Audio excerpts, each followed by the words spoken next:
Welcome to the online classes of physics. This is John Aimam is back with refraction of light on curved surfaces.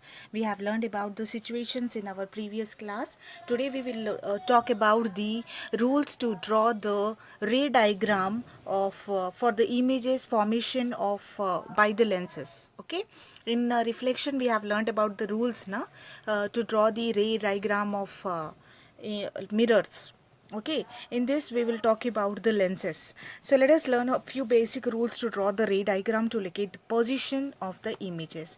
For drawing a ray diagram, to find a position and size of the image formed by the lens from any position of the object on the principal axis, you need to follow few rules.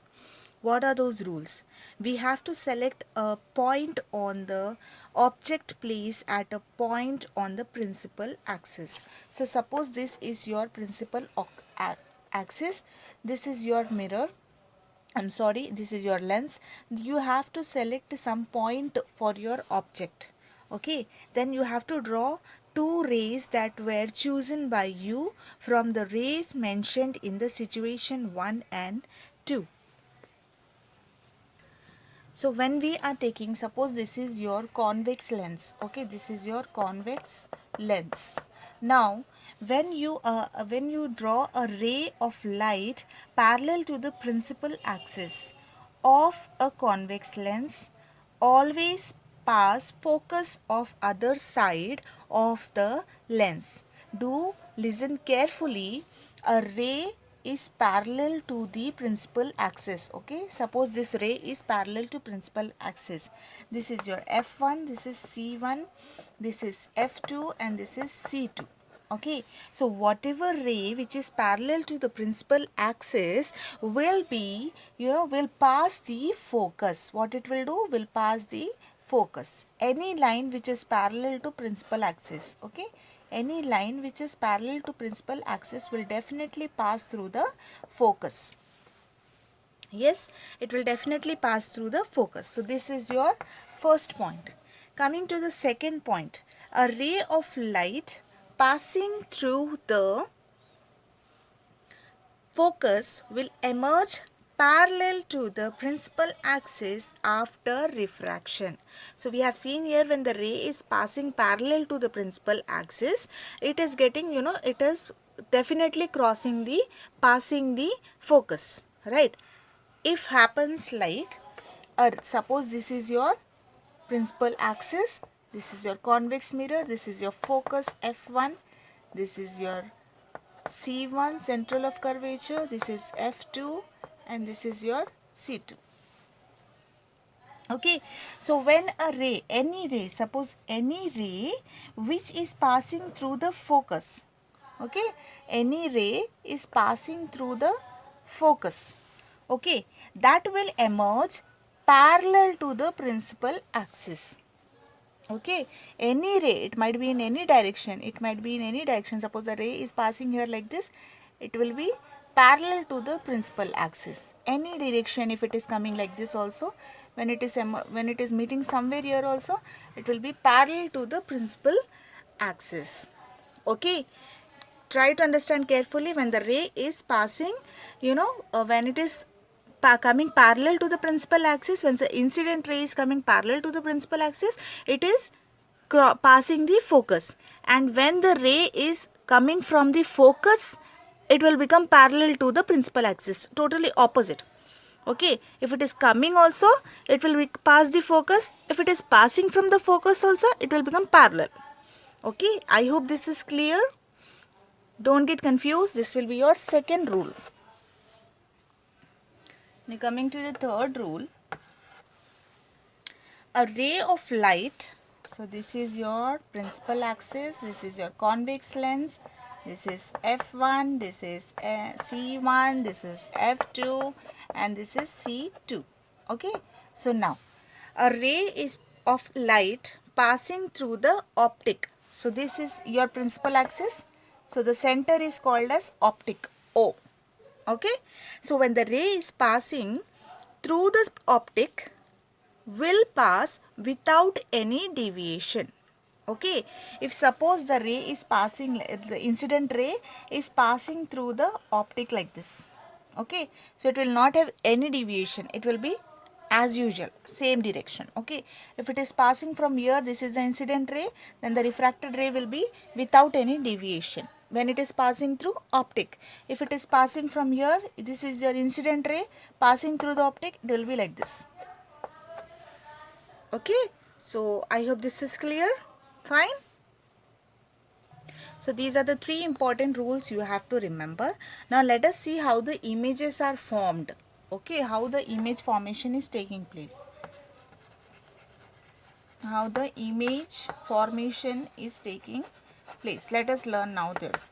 So when we are keeping object at infinity, okay, when we are keeping object at infinity, then how the images are formed and where are they formed. Okay, at infinity. Now let us know where the image is formed and how the image is formed. So what we are going to do, we are going to take the principal axis. Okay, this is your principal axis. Now this is your lens. Fine, this is your lens. Now this is F1, C1, F2, C2. Fine. Now what is happening, we are saying that the image object is somewhere at infinity. We don't know where is the object. Okay, but it is somewhere at infinity. So it is coming from somewhere. The rays are coming from some infinity. Okay, like this. Fine. Now what is happening, when the rays are parallel to the principal axis, they will meet at the compulsory, they will pass through the focus, right? They will compulsory pass through the focus, right? They will compulsory pass through the focus. So here is the image formation taking place. Okay, so here is the image formation taking place. So how is the image now? How is the image, you will tell? The image is, now we will see what is the position of image. Okay, how is the image formation taking place? What is the position? Where is the position of image? Where it has took place? It has formed at F2. So this is your image. How it is? It is at F2. How is the nature of it? What is the nature of it? They are real or virtual? They are real because they are meeting. Yes, because in case of convex lenses, they will meet. If it is concave, they don't. Their virtual images will form, right? So if it is in the case of convex mirror, we can say that they are real because they are meeting here. So they are real, and whether they are inverted or erect, they are inverted. Yes, somewhere here the image is, and you can see they are inverted. So you can say that they are inverted, right? So now if you see the size, what is the size of the image? You can say that they are very small, dotted size. Here you can say they are very dotted size. So they are printed size. What is the size?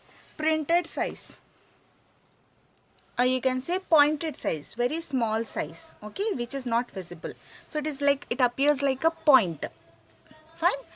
So next, we will see when the object is placed beyond the sea. So when the object is placed beyond the sea means after passing the sea. Okay, after passing sea, beyond sea. So when the object is placed beyond sea, we know that one ray will go parallel. Yes, when this ray is going parallel, where it will meet, where it will go, it will pass through F, right? Then the second ray, it will pass through the optic. Yes, according to the rules we have learnt in our this also, reflection lesson also, right? So where the object formation has took place, here between the F2 and C2, right? Where it has took place, between the F2 and C2. So what we will write about the image formation? We will write first what is the position. What is the position of it?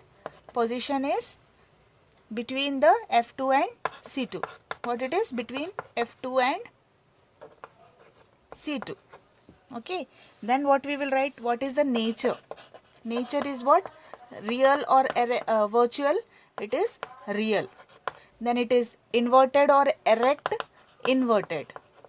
Yes. Then what is next? We are going to write size. So what is the size of the object here? It is diminished. Okay. It is very small. So that is called as diminished. Fine.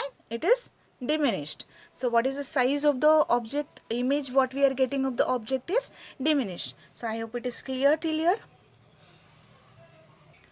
So when the object is placed between the F1 and C1, what will be the situation? Let us see.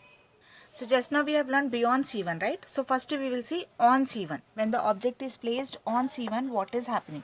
We will see that. So when the object is placed on C1, at C1, what is happening? So here one parallel line, what it will do? It will pass through the focus.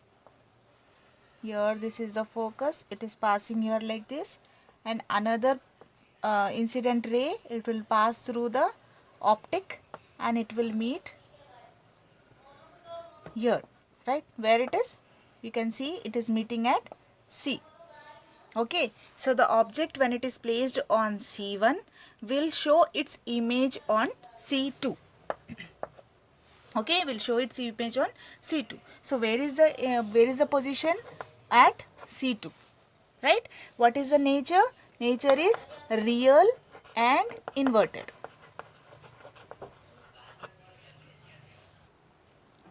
Real and inverted, and the size is as same as image object. Okay, so size will be the same, it will not change.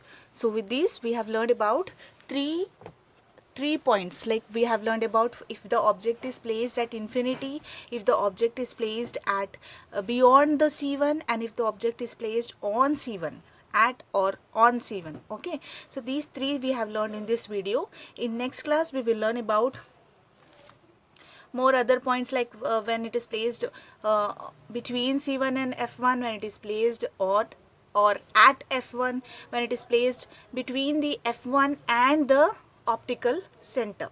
Okay, what is going to be the image and what is going to be the position, what is going to be the size. Okay, so in our next video we will learn about this. Until then, take care. Try to revise it. This is the very important lesson. I'm again and again telling you. You'll get the problems based on these structures only. Okay, based on this image formation only, you have to solve the problems. So I request you all to kindly revise it again and again. After my explanation, please go through the textbook. Thank you.